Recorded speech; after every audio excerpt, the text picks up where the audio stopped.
welcome to this special edition of the Texas Legislative Update. Some important work that I need to ask you to do for state government here in Austin. Today we're going to be talking about the new redistricting map for the Texas House, and it's important. It's something that's coming up right now. Will be voted on this coming Tuesday. So we're asking you to get involved, and today I'm going to welcome Mr. Joe Nixon, former state representative and the author of the famous tort reform legislation that, quite frankly, Joe made Texas the #1 business state in the nation because a lot of the work you do and did, and we appreciate you for that. We need you to help us again. We are attacked as conservatives by a committee map that literally strips many of us potentially from being back in the Texas House. But welcome, and give us a fill-in on what the map has done. Well, thank you very much. As you know, that I've been practicing law here in Texas for almost 28 years. And we've had an opportunity to help with all of the tort reform stuff. Now, a group of you have asked me to get involved and help redraft great lines for electing state reps in Texas. And so my firm was able to get involved and do that at a request of a group of fine conservative legislators, and we're very excited with what we were able to provide and produce on your behalf. Mr. Nixon, or Joe, I think it's better. Joe, what are the problems with the current committee map as has been passed by the committee that we're seeing on the web now? The committee map has three really big problems. One, it's not really reflective of the voting patterns of the state, which is I think very, very important to be able to pass out a map that reflects how the voters in Texas vote. Two, it causes retrogression. It violates the Voting Rights Act in both the urban and some rural areas. And then three, it's just not very compact. I mean, there's a district in West Texas in the committee map that goes almost 400 miles wide, from almost to Fort Worth to all the way to the New Mexico border. There are some inherent problems. We don't believe that this map is truly reflective of the will of the people of the state of Texas. Okay, Joe, what does it mean when you say it doesn't reflect the voting patterns of the state? Last November, the Texas voters sent a large group, surprisingly large group of conservatives to Texas, to the House to vote conservatively on matters of public policy. The House committee map, as passed by the committee, eliminates a lot of those members. It sends them home, and that doesn't reflect the voting patterns of the state. The map that we proposed has very few pairings, very few open seats. It keeps the conservatives in a district in which they can become elected. Part of the Voting Rights Act says that you are entitled to protect elected officials or draw districts from which they can win. We've done that. We have accurately reflected the voting patterns and the will of the voters of this state in House Map 155. I want to present one of Joe Nixon's partners, Trey Trainor. And Trey is the guy that has really done a yeoman's work for us when the House map from the committee was presented. And many of us realized that we potentially would not be returning, including me, if this map were to pass the state legislature this coming Tuesday. I called on Joe Nixon and Trey Trainor to help us out. And Trey Trainor, I want to visit with right now, is a gentleman that spent up to 1:30 one morning, 3:30 the next morning, and then over about 30 hours the next day putting an emergency map together. That's why this is an emergency broadcast. Trey, welcome to the program, and tell the folks a little bit about what you've seen with this map and the new. Well, thank you, Wayne. I'm glad to be here. The new map, our charge when y'all got together as conservatives and asked us to draw the new map was really just to kind of protect the citizens of the state. They've already made some critical decisions about who the members of the legislature should be. They've sent conservatives here in an overwhelming number. And the map that the committee passed is one that just eviscerates conservatives in the House. It has pairings. I think it has 9 different pairings of legislators in it. And then it ends up having 7 open seats. And so my goal was to correct that. Now there's some pairings that have to happen where current members, just because of population loss, especially in Dallas County, they're just not going to be able to come back because there aren't going to be that many seats in Dallas County and not going to be that many seats in Harris County as there currently are. So those changes, there's nothing you can do about. But as far as some of the rural areas of Texas where the pairings took place in the committee's map, I've corrected those in Plan 155. I've made it reflective more of the conservative voting patterns of the state. We still have some open seats. I think conservatives can win those open seats based upon the electoral data that I've looked at in there.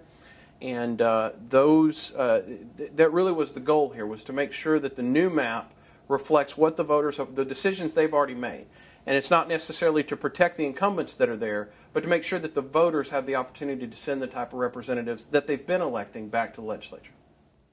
One question I think we need to settle here is the fact that this is not just a map that preferences a bunch of incumbents and just the conservatives. It reflects the voters legally. Tell us a little bit, Trey, about how this, your map, the new map, 155 or any amended version thereof, is a better map than the committee map legally. Well, there's already been a lawsuit filed in South Texas by I think it's the Hispanic Caucus, group of Democrats in South Texas. This is what they did 10 years ago. They would prefer that a Democrat elected district judge in South Texas draw the map of the state of Texas than the legislature do it, or even the LRB. So you're right. This is an opportunity with 155 or the other iterations that we may go through with it to reflect the voting patterns of the state, to make sure that we have conservative representation in the Texas House and continue to have that, and that the legislature is the one that draws it, or at least gives it over to the LRB and our conservatives on the LRB to have a map that's going to be more reflective of the voting patterns as opposed to having one that's drawn by a district judge in Hidalgo County. So what we're saying is that this new map, 155 or any derivative thereof, will withstand the federal legal requirements much better than the committee map that we're trying to defeat. I definitely feel much more confident about 155 pre-clearing under the Voting Rights Act, whether we do that through the Obama Justice Department, which I've recommended that the state not do, but nonetheless, I think it would pre-clear there. I think it has a great chance of pre-clearance through a three-judge panel in that pre-clearance process. It is much more legal map, it's a much more fair map, and it's one that's much more reflective of the folks in Texas, and I think one that they can be proud of. One of the great concerns that I've heard, and I have personally, is we had a supermajority elected to the Texas House, quite frankly, from the Republican Party, that I think reflects what the people of Texas want. The committee that come out of the House committee, the map, did not reflect that completely.